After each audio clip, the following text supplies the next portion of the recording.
do not please cross the line. Thank you very much. Now, on the other side, I have a very interesting friend. Call him Coach Phill. Good morning, Coach Phill, and what are we talking about this morning? Good morning, Brian. We're talking about magical presentation and platform skills. Why it is one of the greatest, and I mean greatest skill that you can learn to be able to not only get rich, but to be able to live a better life. So, magical presentation platform skills coming up. All right. Stay with me, Coach Phill, and I will be back on Everyday Life.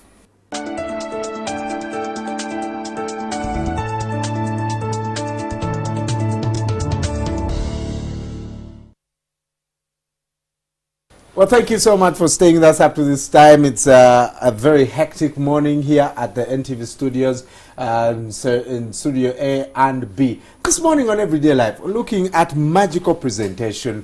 Phill, what exactly is that? Magical presentation. Brian, imagine you're standing in front of 200 people and you've delivered a 10-minute speech. And everybody is spellbound. Everybody is latching onto every word you say. Everybody really feels that you have a message directly for them. And everybody at the end of it stands up and gives you a standing ovation. Most importantly, they talk about you thereafter for a very long time. That is magical presentation and platform skills. I was busy visualizing. I'm glad. That was the point. That was the whole point.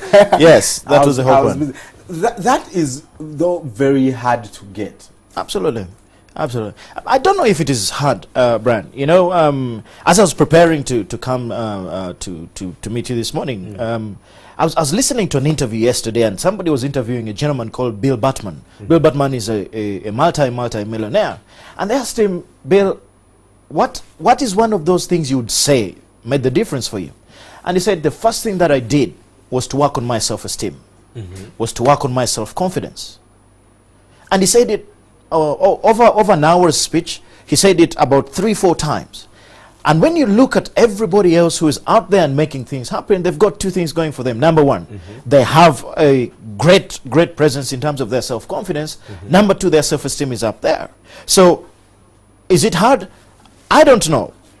Is it easy? Absolutely. Why? If you get into it and you work on it, of course you can become a great presenter. The question is, number one, do you want to become a great presenter? Number two, how much of a desire do you have to live a better life, to be able to persuade more people? You know, I do it for a living, I live a great life, and most importantly, I get to serve a lot. So, is it hard? I don't know. It depends on how much you want it. Most importantly, it is a learnable skill. Right. Yes. Learnable skill. There. Absolutely, yes. I like what the words you've used.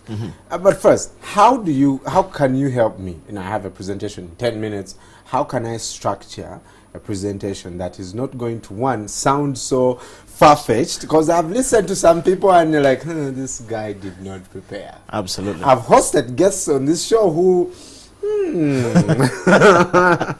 and I thought twice about inviting them for I can't bring back these guys. How do I structure a phenomenal presentation? Yeah, it's interesting you asked that question. We do these trainings across the region, and the first thing that everybody asks is, how do I come up with a presentation instantly, you know? And I'll give you a little story about my journey to become a presenter at the time. I was watching a guy called Carol, and Carol came on television and he said something like, supposing you were at work and you've been working on a project. Let us say you've been doing some research on a project for about 3-4 months. And as you're having your cup of tea at 10 o'clock for a break, your boss comes to the canteen and says, Brian, you know that research you've been working on? You say, yes. He says, you know, it would be great if you presented it to the chairman board of directors. And you're like, that would be really cool. It would be a great opportunity to show them what I can do. Basically, it's a great career opportunity. So you're thinking, Yes. This is so my big break. Yeah, yeah. You know, I've been waiting. So this is it. This is Yeah. it. So the guy says to you, okay. You say, yes, of course. I mean, when would you want me to do it? And he says, they're just finishing tea. So in about 5 minutes, can you be ready? And you know, I when he said this, and I'm looking at him thinking, what is he on about? So he says, now if you want to be in a position to learn that, sign on to this website. Wow. Where you can come up with a presentation in 5 minutes or less. Now, I'm thinking it is the same question you have. Mm-hmm. Because I've seen many people who say, I've been ambushed. Yes. So how do you prevent being ambushed? Being ambushed. How do yeah. Okay. And we do a much longer series, but I'll break it down for you in case, you know, you came up to me, I've got 5 minutes to come up with something. The first thing I have to always, and this I tell everybody, it is not always about you if you're going to be a great presenter. It is about the people you're presenting to. It is not about you, it is about the people you're presenting to. That is always the first thing. So, then all you got to do is ask yourself 4 questions. You might want to write this down next time you I am taking notes. Okay, man. the first question you ask is, what am I going to be talking about? What is my topic? What would people want to listen to? So you come to me and you say, Coach, I want you to present on something. The first thing I'll ask, okay, what is the topic that he wants me to talk about? Okay, then I would basically put that there and say, okay, for example, topic, how to, you know, how to sell a car, for example. So I'd put as the topic. Today my topic is going to be how to sell a car. Why do I ask that question? Because there are people in the audience who are asking themselves the same question. What is he talking about today? Yeah. You know, you've gone, sometimes you go to presentations and you're looking at, some guy comes on and he begins to talk and you're asking, what is he talking about? You know, so the first thing you do is answer that question for that group of people. Then there's the second question. Second question you ask yourself is why? Why is this topic important? Because a certain section of people in the audience are asking themselves the same question. Why do I need to listen to this guy? Why is this topic important? Yeah. Why is, you know, why do I even need to take the notes? So you as a presenter, you ask yourself, what am I talking about? Why is it important? Now you're beginning to structure your presentation. You're beginning to come up with what it is that you're going to, then you come to the third question. Because again, in the audience, there are certain people who are asking this particular question. How does it work? 3 questions from the top. What, why, and how. Now, there are certain people in the audience, they're sitting like this. They can't wait to say, how does it work? Like how does it work? Just get me there. Exactly, just give it to me, you know. And those are the guys, and usually this is the bulk of the presentation. This is where you really put it up and break it down. So the how does it work? The step by step of how it works. What are the steps people are going to take? For example, to sell a car, you break it down. First, you got to have a car to sell. You know, what car is it going to be? How are you going to sell it? Where are you going to take it? So you break it down for them. And then the final question that you got to ask yourself is, what if? What if? Yes. Why? Because, again, there are certain people in the audience. And these guys are great when you're doing a training. These are the guys who are at the back and they're sitting like this. And in their head, they only have one question. What if we did it differently? Or what if we didn't do it differently? These are the guys, you know, they can't. These are the guys you give an exercise, and when you go to check on them, they're doing it differently. And they say, and when you say, "What are you guys doing?" They say, "Well, we just wanted to know what if we did it differently." You know, so there's those kinds of guys. So those are the questions that you'll ask. What am I talking about? Why is it important to the audience? And the why is crucial, because then you capture everybody who's in the audience for them to want to listen to you. Then you give them the how. There's nothing as bad as you go and tell people, I'm going to talk about such a thing, and you don't break it down for them. Yeah. And then the what if. And usually, with the what if, I ask people to challenge the audience. You know, what if you did it? What if you went on and learned to be a great presenter, Brian? What would your life look like in 30 days, in 60 days, in a year? You know, and this is a question that I always ask any of the presenters who come through. I ask them, did you challenge your audience? Because people come, they listen to you. If they don't have a takeaway, you're not memorable. If they don't have something that's going to challenge them, you're not memorable. If you ask them, what if you did? And then there are certain people where the motivation has always got to be, you know, the carrot and stick motivation. You got to have a bit of stick. Yeah. And tell them, you know, and if you didn't learn to be a great presenter, how would your life be? if you have a great message and you can't share it, where would you end up? Yeah. So what if you did? This would be great. What if you didn't? Life wouldn't be that great. You know, and it always takes me back to the point that I started with. Brian, one of the greatest things you can teach your children, one of the greatest things you can do for yourself is build your self-esteem. You think about anybody out there who is making it happen, they got great self-esteem. Yes. They got great confidence. And there's a difference in arrogance and self-esteem and confidence. In a person who's confident, you walk into a room, you talk to this guy, you greet his hand, and you want to do business with him. Why? Because they exude a certain level of energy which is attractive. Yes. Because it's self-confidence. So, how do you come up with 4 questions? What? Why? How? What if? So you come to me, give me any example. Anytime you wake me up and say, Coach, we want you to present on this. I say, okay, in 5 minutes I'll be ready. I ask myself just 4 questions. What am I talking about? Why is it important to the audience? How does it work? What if you use it?